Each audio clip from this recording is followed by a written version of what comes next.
Welcome to the PRINCE2 7 Foundation examination. This is sample paper 1 exam questions.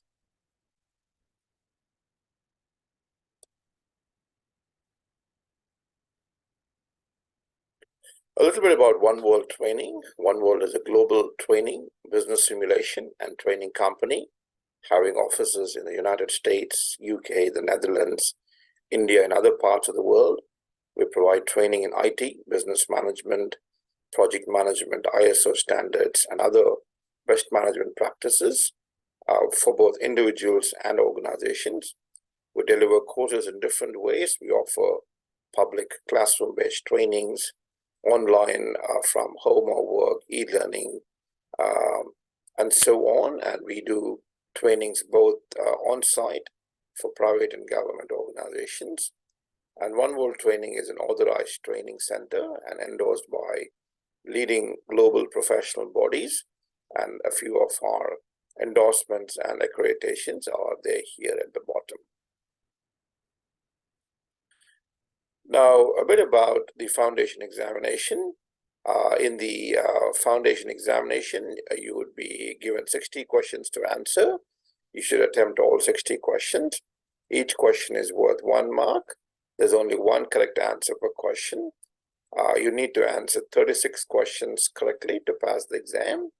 You have 60 minutes to complete the examination, and it would be a closed examination, and no other material other than the exam paper is allowed. Let's kind of deep dive into the questions. Let's do the questions. So I would flash a particular question, give you some time to think about the options. So what you could do is, if you need more time to reflect upon the options, you could pause the video, think about it, and then replay back, and I would narrate the answer back to you. So question number 1, which statement describes the project context?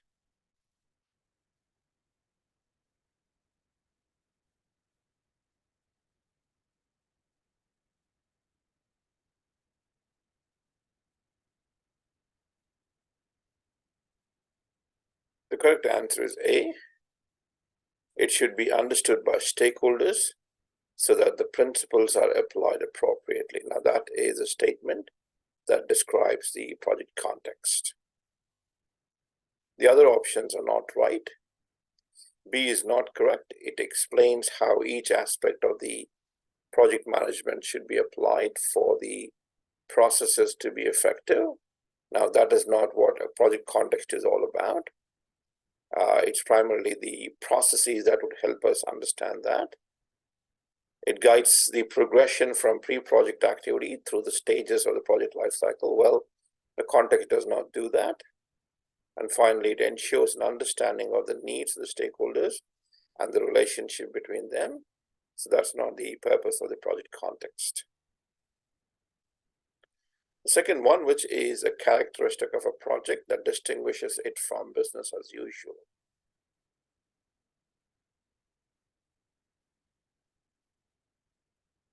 The correct answer is every project will be different to previous projects. Each project is quite unique. That's one of the characteristics. Now, A is not right because projects are temporary. They have a start date and an end date.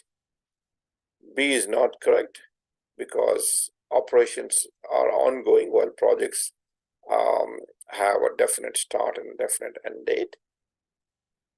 And D is incorrect because project work is generally more riskier than business as usual. Let's move on to the next one.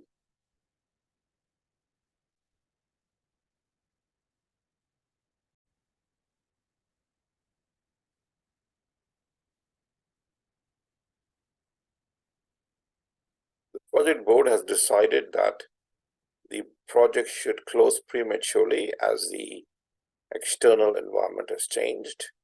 Which principle is being applied?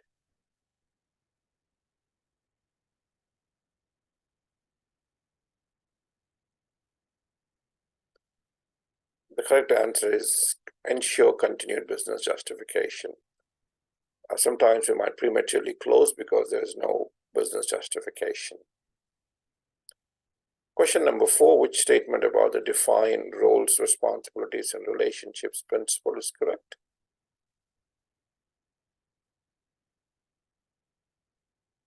The correct answer is D. Suppliers are stakeholders that can be external to the business. C is incorrect, primarily because the board should include external supplier representatives too. B is incorrect because organizations' day-to-day management structures are not likely to be suited to control project work. And A is incorrect because a project management team could consist both internal and external stakeholders. Number 5, which principle is being applied when setting limits for the 7 aspects of performance to enable the project manager to work effectively? The correct answer is A. Anything to do with tolerances, exceptions, you could safely map it to management by exception principle. Number 6, what does the ensure continued business justification principle facilitate?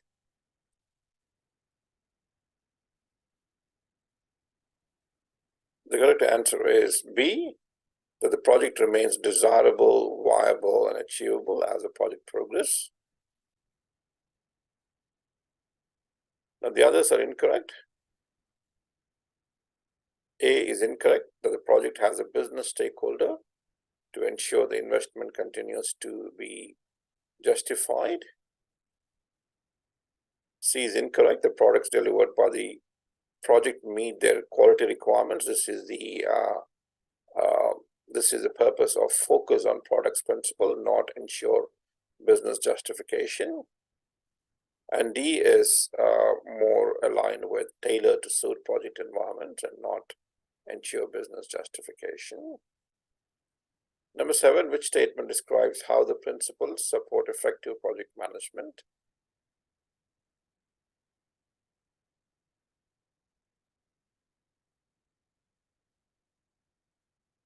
The correct answer is A.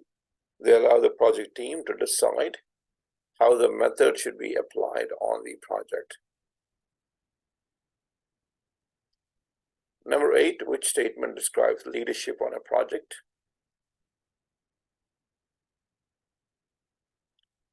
The correct answer is A.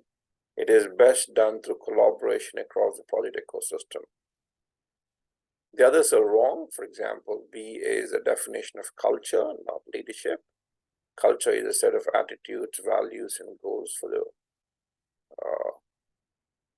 project environment.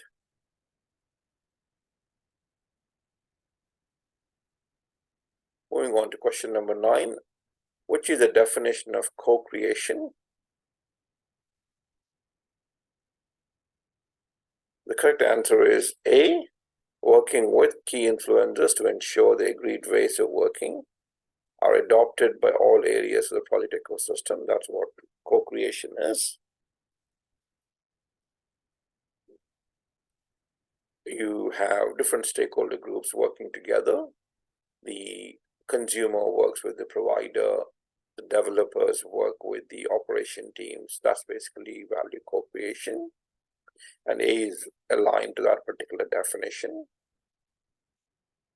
Number 10, which is not an aspect of leadership. The correct answer is A. Instructing the execution of tasks in line with agreed ways of working. That's more an aspect of management, not leadership. Whereas B, C, and D are aspects of leadership.